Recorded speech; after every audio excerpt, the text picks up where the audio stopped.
Era Renawich, tudo de bom, pessoal? Vou estar aqui respondendo as perguntas que me fizeram. Então vamos estar aí. Primeira pergunta: qual a palavra define a cultura indígena a palavra que define a cultura indígena que difere das outras culturas? Para mim, a palavra que mais define a cultura indígena é resistência, porque um povo que está lutando para se manter vivo e manter a sua cultura viva ainda, depois de 521 anos de tentativas de massacre, genocídio, de tudo quanto é tipo de violência, eu acredito que o que define é resistência. Essa é a palavra, e que difere de outras culturas, porque por mais que a gente esteja em qualquer ambiente, a gente vai estar sempre tentando manter sempre viva a nossa cultura.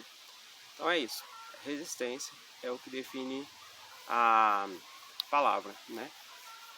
É a palavra que define a cultura indígena. Qual a minha opinião sobre a questão da apropriação cultural, de fantasias e costumes? Então, eu acho que tudo depende de um contexto. Porque, por exemplo, se você for lá usar uma roupa, como a gente vê mesmo muito no carnaval, principalmente o pessoal usa uma roupa com temática de índio, mas é norte-americano. Eu sei lá, eu às vezes não gosto, mas se você for pegar lá alguma coisa que vai fazer uma representatividade de respeito, aí eu não vejo problema. Pegar como coisas da cultura, alimentação, né, comida no geral, é o que hoje a maior parte dos brasileiros, a cultura brasileira, ela é basicamente aí a fusão da cultura indígena, branca e europeia, né, e do negro. Então tem como a gente falar dessa questão da apropriação. Agora de pegar e para fazer como se fosse brincadeira, chacota, ou igual no carnaval pegam alguns objetos como sendo sagrados, ou pessoas que estão pegando aí certos rituais só para uso como recreação, como alternatividade, alguma coisa do tipo, isso aí eu considero desrespeito. Então para mim o que vale é a questão do contexto, né? Qual contexto você está usando aquilo ali? Se você for fazer, por exemplo, lá um filme, uma coisa do tipo, e aí o ator ele for se caracterizar, isso é uma fantasia, mas aí eu não vejo desrespeito. Então, para mim, o que vale depende do contexto. Dependendo do contexto, pode ser respeitoso, porque certos objetos não são só enfeites, são representatividade de cultura, que pode conotar um sagrado, algo muito importante para um povo. Então não é só um objeto, é a identidade de um povo. Então por isso que depende do contexto. Aí conforme o contexto pode ser desrespeitoso ou não. Se eu me sinto prejudicado na sociedade urbana. Então esse modelo urbano que a gente tem, a gente não pode falar que é um modelo branco, negro, que foi um modelo moderno. É um modelo moderno. E esse modelo moderno, um modelo capitalista, selvagem, louco, que só quer destruir, pegar e pegar tudo, é complicado. Agora, o índio, ele vai ser índio em qualquer parte que ele tiver. Ele pode estar na cidade, ele pode estar na faculdade, ele pode estar no mato, no campo, em qualquer lugar, ele vai ser sempre índio. Ele não perde o costume, não perde essa identidade, né? O costume até pode perder, dependendo a pessoa estiver fora de um contexto. Mas ele não perde a identidade, ele não vai deixar de ser índio. É claro que essa sociedade moderna é uma sociedade meio que em fracasso, né? Meio em colapso. Uma sociedade que só pensa na morte, na destruição. Uma sociedade, a sociedade urbana atual, a base dela é a destruição. Então vai muito de contrário a muita coisa da sociedade indígena tradicional. Mas eu não me vejo diferente em nada, para mim não muda nada. Em qualquer lugar que eu tiver, eu vou continuar sendo eu mesmo, vou estar mantendo a minha identidade. Em local nenhum do planeta que eu tiver, eu nunca vou deixar de ser o que eu sou. Então, é basicamente isso. É, e no caso a organização social, né? Então, existem mais de 300 povos no Brasil.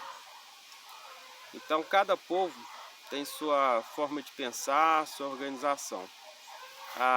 É claro que a grande maior parte dos povos tem algo em comum, mas no caso a cultura que eu estou inserida, ela é bem comum da sociedade brasileira, né? Que a sociedade brasileira ela tem muita coisa da cultura indígena. Então basicamente isso, a mulher, ela é responsável pelo lar, ela que cuida da casa, né? As tarefas da casa, a mulher ela desempenha esse papel muito melhor que o homem também, e o homem na ideia de mantenedor. Passado ia para caçar, fazia guerra, protegia todo o meio. E as crianças, elas ajudam os pais, né? Tanto principalmente a mãe, nos afazeres da casa, e os velhos como um livro vivo. Os velhos são detentores do conhecimento, ainda mais que são culturas orais, então os velhos é que passam o conhecimento para os mais novos. Então é basicamente isso, né? Essa função. Então a mulher ela tem a responsabilidade maior no lar, não que ela possa também ajudar o marido ou o marido ajudar ela, não existe isso não, né? Não tem essa ideia não, porque o cara é homem, ele não pode ajudar dentro de casa, não existe isso não. Falando assim, a, quem executa a maior parte do trabalho, quem no caso é o responsável por aquilo. A pessoa sendo responsável não quer dizer que as outras não farão, é diferente isso aí. E o que eu deixo de valor, né, da minha cultura para o mundo? Nossa cultura contava-se 1, 2, 3 e o 4 era a mesma palavra para muito. Não que os antigos não tinham consciência do que era 100, 200, 300, eles sabiam, né? Sabiam, só que era o seguinte, a quantidade de desperdício. Eu não preciso, eu vou pegar só o que eu preciso. Se eu não preciso disso, para que eu vou pegar? Então era isso. Então a palavra 4 era a mesma que muito, um ait, né? Nhauit, que era muito. A partir daquilo ali era excesso, que minha mão pode pegar. Então para que eu vou ter muita coisa se eu não vou usar aquilo? Se eu vou ter muito mais do que eu quero, eu vou gerar lixo, vou gerar desperdício, gero morte, gero destruição. Então eu acredito que isso aí seria uma coisa que as pessoas deveriam pensar, a quantidade do excesso. Para que eu ter muita coisa? Para que eu tenho muito carro, né? Para que eu tenho um carro X tal, se eu posso um outro carro comum pode fazer? E para que ter que ficar trocando de carro todo ano praticamente, né? De tanto em tanto tempo eu tenho que trocar, gera lixo, gera lixo. Aquele carro que gera lixo, ele destrói a montanha, que a montanha tem que tirar o minério da montanha, ele destrói não sei o que, então assim gera muita destruição. E também outra coisa, o valor é a nossa interação com o meio, com respeito com a natureza, com o meio ambiente, porque a terra é a nossa mãe, né? As nossas montanhas, os rios, isso tudo pra gente é muito sagrado, é tudo ser vivo. Não são só, estão lá na natureza, não é só coisas inanimadas não. Então são vivos. Para que eu ter muito? Eu posso ter pouco. Para que eu ter tanta coisa, né? Não preciso daquilo tudo, então eu posso fazer isso. E aí geraria menos lixo, destruiria menos e a gente teria com os rios mais limpos, teria com mais natureza, para a gente ter uma condição de vida muito melhor, ter mais animais, mais plantas e assim é o que seria o valor para o mundo. Quantidade de índios no Brasil é um número complicado demais, porque o número oficial vem a cada dia crescendo, é a sociedade que mais cresce no Brasil. Então a questão indígena tem vários povos que não são contados, tem muita coisa ainda, tem muita gente que tá aí escondido no apagamento histórico.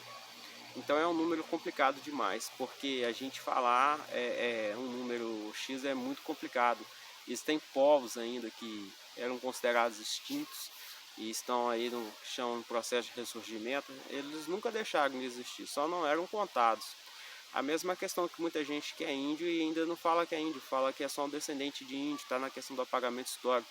Ou muito indígena ainda que se declara como pardo, mas é porque ele ainda não teve a consciência dele mesmo. Então é tudo isso que a gente tem que entender, né? O que é a questão quantidade de índio. Eu deixo aqui uma coisa, se eu pego um abacate, eu tiro a semente e planto o abacate, o que vai nascer do abacate não é um descendente de abacate, vai ser um abacateiro. E da mesma forma que muita gente fala, um descendente de índio, na realidade ele é um índio, ele é um indígena, só que às vezes ele cresceu fora da cultura dele ou fora da sociedade tradicional e ele não se vê totalmente encaixado, porque muita gente que acha que índio é o indivíduo que está lá no meio do mato, atrasadão. Isso é uma mentira assim, sem pé, sem cabeça, né? Porque o índio ele é índio. pode estar na cidade, pode estar estudando, trabalhando, fazendo o que for, ele ainda vai ser índio. Então é um número muito complicado a gente falar. Muita gente fala que o índio está acabando, outra mentira absurda. O índio não está acabando, né? A sociedade que mais cresce no Brasil. Só está no escondido, mas muitos povos estão se revelando e a cada dia cresce mais. Então é basicamente isso que eu vou deixar aqui as minhas respostas. E aí, forte abraço para todo mundo e Deus abençoe todo mundo.